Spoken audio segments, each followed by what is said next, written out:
തമ്പുരാനെ, അങ്ങ് എപ്പോഴെങ്കിലും സർപ്പത്തെ നിഗ്രഹിച്ചിട്ടുണ്ടോ? ഉണ്ട്. സതി കുഞ്ഞായിരിക്കുമ്പോഴാണ് സംഭവിച്ചത്. അന്ന് അങ്ങയുടെ വാൾ നിരയായത് കൊച്ചു തമ്പുരാട്ടിയുടെ രക്ഷയ്ക്ക് വന്ന വരനാഗമാണ്. നാം അറിയാതെ അങ്ങന്റെ പാതകം ചെയ്തു പോയി. എന്ത് പ്രതിവിധിയാണ് അതിന് ചെയ്യേണ്ടത്? നാഗമാണിക്യത്തിന്റെ പ്രകാശം ഈ കണ്ണുകളിൽ പതിച്ചാൽ കാഴ്ച ലഭിച്ചേക്കുമെന്നാണ് എന്റെ വിശ്വാസം. നാഗമാണിക്യമോ? അങ്ങനെയൊന്നും ഈ ലോകത്തുണ്ടോ? ഉണ്ട്. ഒരു തുള്ളി വെള്ളം ചിപ്പിയുടെ ഹൃദയത്തിൽ മുത്തായി തീരുന്നത് പോലെ മണ്ണിൽ പതിക്കുന്ന സർപ്പവിഷം പ്രകൃതിയുടെ മാറ്റങ്ങളിലൂടെ നാഗമാണിക്യമായി തീരുമെന്നാണ് പറയപ്പെടുന്നത്. അത് കണ്ടെത്താൻ എന്താണ് മാർഗം? നാഗങ്ങൾ അധിവസിക്കുന്ന കൊടുങ്കാടുകളിൽ തിരയുക. ഭാഗ്യമുണ്ടെങ്കിൽ ലഭിക്കും. ഇന്നോളം ആരും കണ്ടിട്ടില്ലാത്ത നാഗമാണിക്യം തേടി കാട്ടിൽ പോകാൻ ആര് ധൈര്യപ്പെടും? അച്ഛാ, പ്രജാവത്സലനായ അങ്ങേക്ക് കാഴ്ച ലഭിക്കണമെന്ന് എന്നും പ്രാർത്ഥിക്കുന്നവരാണ് ഇവിടുത്തെ ജനങ്ങൾ. നാഗമാണിക്യം കൊണ്ടുവരുന്നവർക്ക് ചോദിക്കുന്ന സമ്മാനം കൊടുക്കാമെന്ന് വിളംബരം ചെയ്യും. തീർച്ചയായും നാഗമാണിക്യം ലഭിക്കും. തമ്പുരാനെ, ഏറ്റവും ഉചിതമായ ഒരു മാർഗമാണ് കൊച്ചു തമ്പുരാട്ടി നിർദ്ദേശിച്ചത്. ശേഷയ്യ, അടിയൻ ഇന്ന് തന്നെ രാജ്യമൊട്ടാകെ ഈ വിവരം വിളംബരം ചെയ്യൂ. പൊന്നുതമ്പുരാന്റെ തൃക്കൈ വിളയാടിയ വിളംബരത്തിലൂടെ അറിയിക്കുന്നത് എന്തെന്നാൽ, നാഗമാണിക്യം കൊണ്ടുവന്ന് പൊന്നുതമ്പുരാന്റെ തൃക്കണ്ണുകൾക്ക് കാഴ്ച നൽകുന്നവർ ആരായിരുന്നാലും അവർ ഈ രാജ്യത്തുള്ള എന്ത് ചോദിച്ചാലും സമ്മാനമായി നൽകുന്നതായിരിക്കും.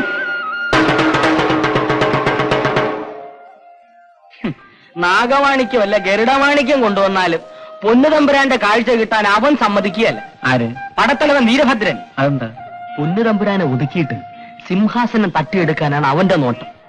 പാവൻ തമ്പുരാനാണെങ്കിൽ കണ്ണും കണ്ടൂട. ഒരവകാശമുള്ളത് പെണ്ണും. നിങ്ങളാരാ? ഞാൻ ദേവദത്തൻ. ഇവിടെ അടുത്താ താമസം. നമ്മൾ... എന്റെ പേര് ജയദേവൻ. അല്പം ദൂരത്തു നിന്നും വരികയാണ്. ഒന്ന് വിശ്രമിക്കാൻ സൗകര്യം കിട്ടിയെങ്കിൽ കൊള്ളാമായിരുന്നു. അത്രേ ഉള്ളൂ. എന്റെ കൂടെ വരൂ.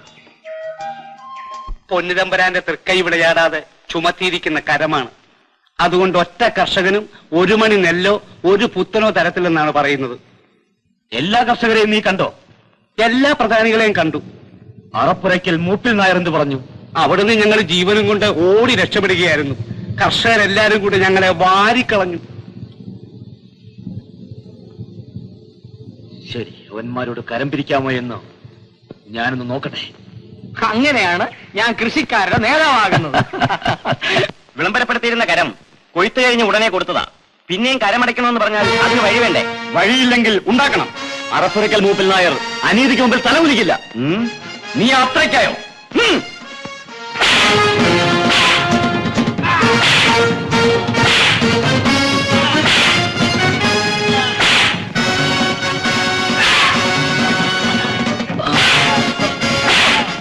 എന്ത് അക്രമമാണ് കാണിക്കുന്നത്? ഇദ്ദേഹത്തെ അടിക്കരുത്. നീ ആര്? ഞാൻ ആരായാലും എന്താ? അന്യായമായി നിങ്ങൾ ചുമത്തിയ കരം അടയ്ക്കാൻ കഴിവില്ലാത്തവനെ തല്ലി ചതയ്ക്കുകയാണോ വേണ്ടത്? ഇവനെ പിടിച്ചു കെട്ടിക്കൊണ്ടുപോയി തുറുങ്കലിലടയ്ക്കൂ.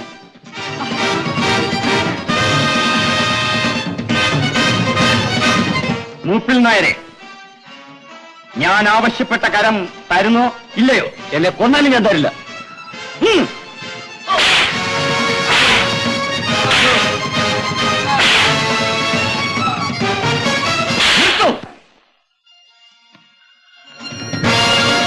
നിങ്ങളൊക്കെ മനുഷ്യരാണ്. അന്യായമായ ഒരാളെ തല്ലുമ്പോ കൈ കെട്ടി നോക്കി നിൽക്കാൻ ലജ്ജയില്ലേ? ആര് ചോദിക്കാണ് എല്ലാത്തിനും?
അവൻ എവിടെ പോയാലും വിടരുത്.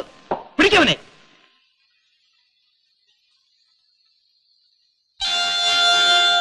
ഇതാരുടെ കടാര? എങ്ങനെ ഇവിടെ വന്നു? ഈ മുറിയിൽ ആരോ കടന്നു വന്നിട്ടുണ്ട്.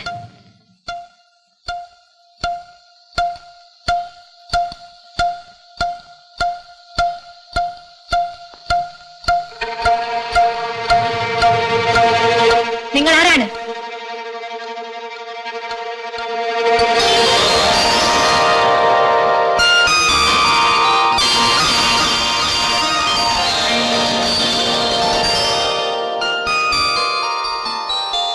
ക്ഷമിക്കണം, കൊച്ചുതമ്പുരാട്ടിയുടെ കിടപ്പറയാണെന്ന് അറിഞ്ഞില്ല. ഒരു ഏറ്റുമുട്ടലിനിടയിൽ അബദ്ധത്തിൽ ഇവിടെ കടന്നുപോയതാണ്. അസമയത്ത് ഈ അന്തഃപുരത്തിൽ കിടക്കുന്ന അന്യപുരുഷനുള്ള ശിക്ഷ എന്താണെന്ന് അറിയാമോ? എന്ത് ശിക്ഷ കൽപ്പിച്ചാലും സ്വീകരിക്കാൻ തയ്യാറാണ്. എങ്കിൽ വരൂ.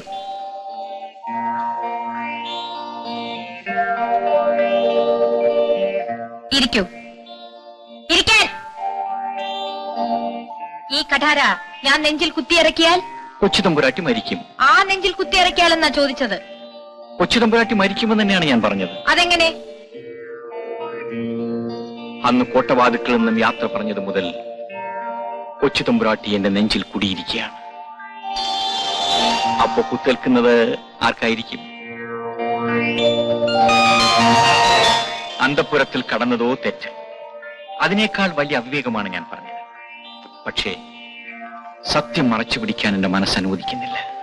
കൊച്ചുതമ്പുരാട്ടിയുടെ സ്ഥിതിയും അതുതന്നെയാണ്. ഊർമിളെ, പോയി പാല് കൊണ്ടുവരൂ. അമൃതത്തെ കഴിഞ്ഞതല്ലേ? എനിക്കല്ല. പിന്നെ പോയി പാല് കൊണ്ടുവരാനാ പറഞ്ഞത്. ഇരിക്കൂ.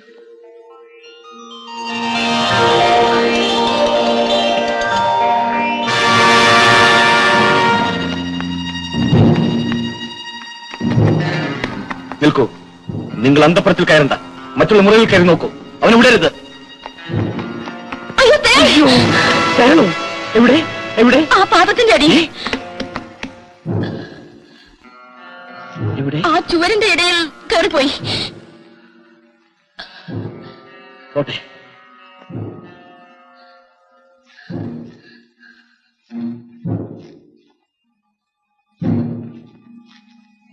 നിൽക്കൂ. അനുവാദം കൂടാതെ ഈ അസമയത്ത് അന്തഃപുരത്തിനകത്ത് എന്തിനു വന്നു? കൊട്ടാര വളപ്പിൽ കടന്ന് ഭടന്മാരുമായി ഏറ്റുമുട്ടിയ ഒരു തെമ്മാടി ഇവിടെ ഏതോ മുറിയിൽ ഓടിക്കയറി. അവനെ തിരഞ്ഞു വന്നതാണ്. ഇവിടെ ആരും വന്നില്ല. ഇവിടെ എവിടെയെങ്കിലും ഒളിച്ചിരിപ്പുണ്ടെങ്കിലോ? സതിക്ക് അപകടം സംഭവിക്കാതെ സൂക്ഷിക്കേണ്ടത് എന്റെ കടമയല്ലേ? അത് ശരിയാ. ആട്ടെ, അങ്ങ് എപ്പോഴാണ് പോകുന്നത്? ഇവിടെ നിന്നോ? അല്ല, നാഗമാണിക്യം കൊണ്ടുവരാൻ. നമുക്ക് മാത്രമേ അതിന് കഴിയൂ എന്നെല്ലാവർക്കും അറിയാം. പക്ഷേ നാം പോയാൽ നാടിന്റെ ഗതി എന്താകും?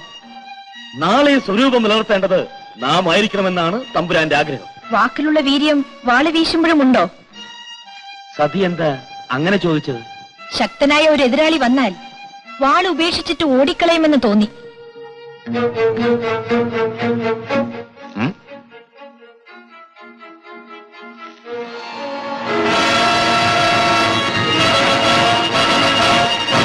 ഇത് എന്റേത്. ഇതിനു മുൻപ് ഇവിടെ കണ്ടിട്ടില്ല. പടത്തലവൻ കാണാത്ത പലതുമുണ്ട് ഇവിടെ. നല്ല ഭംഗിയുള്ള കഠാര. കടാര കാഴ്ചയ്ക്ക് ഭംഗിയുള്ളതായിരുന്നാൽ മാത്രം പോരാ, മൂർച്ചയും വേണം. കുത്താനുള്ള കരുത്തും കഴിവും കരങ്ങൾക്കും ഉണ്ടാവണം. പോവുകയല്ലേ? ഈ കിടപ്പറ ഞാനും പങ്കുവെക്കുന്നൊരു ദിവസം വരും. അന്ന് ഈ തൽപ്പത്തിൽ കിടക്കുന്നത് സതിയായിരിക്കില്ല.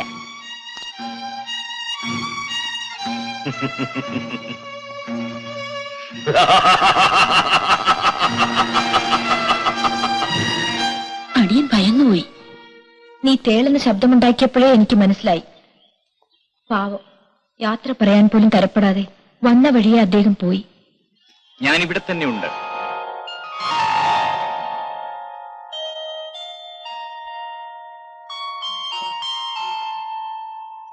നാളെ എനിക്ക് പൊന്നു തമ്പുരാനെ ഒന്ന് മുഖം കാണിക്കണം.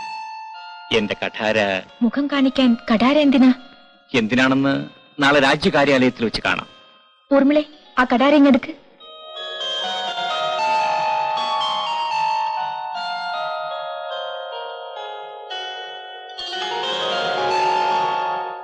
ഞാൻ വരട്ടെ.